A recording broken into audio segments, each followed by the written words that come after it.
आप सबने कलश यात्रा भी किया है तो सब जानते हैं कि सभी माताओं बहनों को घर की रोटी मोटी सब करनी पड़ती है, क्योंकि कहीं सोटी ना चल जाए, है कि नहीं। घर की सोटी से बचने के लिए सारी चीजों का ध्यान रखना है। इसलिए नारद जी ने कहा मैं जरूर करूंगा।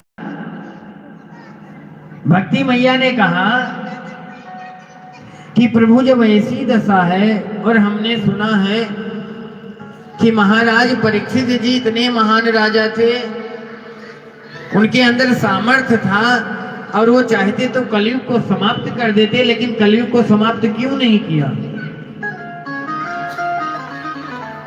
नारद जी कहते हैं कि इसलिए छोड़ दिया कि इसमें केवल दुर्गुण ही नहीं है, अवगुण ही नहीं है, सद्गुण भी है। एक कलयुग में सबसे बड़ा सद्गुण है क्या? तो यत् फलम नास्ति तपसा न योगेन समाधिना तत्फलम लभते सम्यक कलो कीरेण कीर्तना कलो के सब कीर्तना। जो इस कलयुग में भगवान का कीर्तन करेगा वो सहज ही परमात्मा को प्राप्त कर लेगा। कैसे?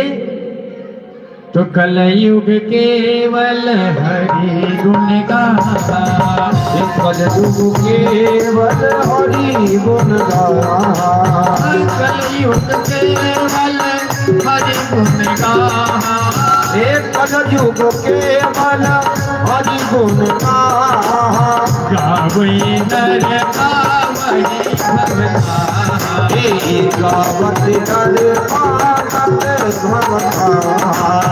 कलयुग केवल हरि गुण गाता।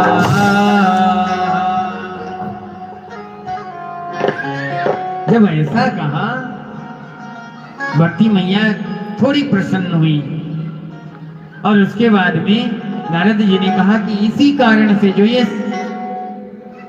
सद्गुण है ना कलयुग में, कि जो भगवान के नाम रूप गुण लीला का चिंतन करके और भगवान के नाम का आश्रय ले लेगा कलयुग में, वो सहज ही भगवान को प्राप्त कर देगा। गोपद जल जिस प्रकार से गौ के खुर के समान जल को मनुष्य पार कर जाता है। भाई कि कहीं जल है, गौ के खुर को कैसे पार करना है? छोटा सा खुर है गौ माँ का, जैसे पांव रखोगे वैसे क्रॉस कर जाओगे, सहज ही, उछलने कूदने की जरूरत नहीं पड़ेगी। उसी प्रकार से जो भगवान के नाम से जुड़ा हुआ है वो सहज ही इस भव सागर को पार कर जाएगा। अब जब भक्ति मैया ने नारद जी का ये गुणगान सुना तो प्रसन्न हो गई, और प्रसन्न होकर के भक्ति मैया ने बड़ा सुंदर जो है स्तुति करती है। तो जयति जगति माया यस काया धवस्ते, जयति जगति माया यस काया धवस्ते, जयति जय माया यस काया धवस्ते। वचन रचन में कम केवलम तात लैया, वचन रचन में कम केवलम जयति जगति माया यस काया धवस्ते, जयति जयति माया काया ध्रुव पदमपि यतो यद्विद पादो ध्रुवोऽयं, ध्रुव पदमते यतो पादो ध्रुवोऽहं, सकल कुशल पादं ब्रह्मपुत्रं नतामि, सकल कुशल पादं ब्रह्मपुत्रं नतामि। जयति जगति माया काया धवस्ते, जयति जगति माया काया धवस्ते। सुंदर स्तुति की भक्ति मैया ने कि हे देवर्षि आप तो धन्य हैं, आप जैसे साधुओं का दर्शन तो हमें कृतार्थ कर दिया। आपके तो कल्याण से महाराज जो है भक्त प्रहलाद सहज ही परमात्मा को प्राप्त कर लिए और ध्रुव जी ने ध्रुव पद को प्राप्त कर लिया। और तो और गौरी मैया के गुरु भी जो है नारद जी है। नारद जी ने ही महामंत्र दिया था और फिर गौरी मैया ने उसको जो है गुरु मंत्र के रूप में स्वीकार करके और भगवान शिव को प्राप्त किया। यही जो है सत्पुरुषों का उपदेश है,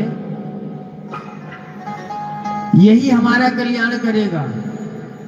भगवान जो है डायरेक्ट कुछ नहीं करते हैं।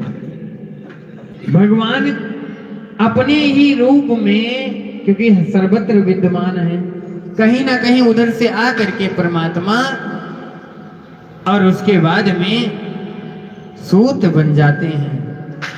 संत के महापुरुष के द्वारा ही सहज ही हम परमात्मा के प्राप्त करने का साधन प्राप्त कर लेते हैं और परमात्मा को प्राप्त कर लेते हैं। नारद जी ने कहा कि वाले तुम व्यर्थ चिंता मत करो, तुम्हें चिंता करने की कोई आवश्यकता नहीं है। भगवान के चरणों का आश्रय लो, दुख अपने आप ही समाप्त हो जाएगा। एक चीज बताएं आपको, ये सूत्र है कि जब आपको कोई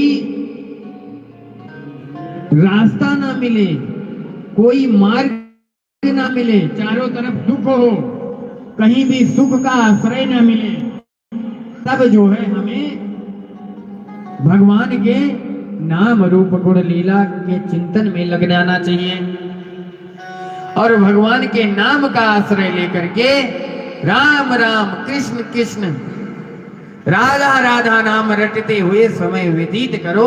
कुछ क्षण के बाद ही आपको मार्ग मिलेगा,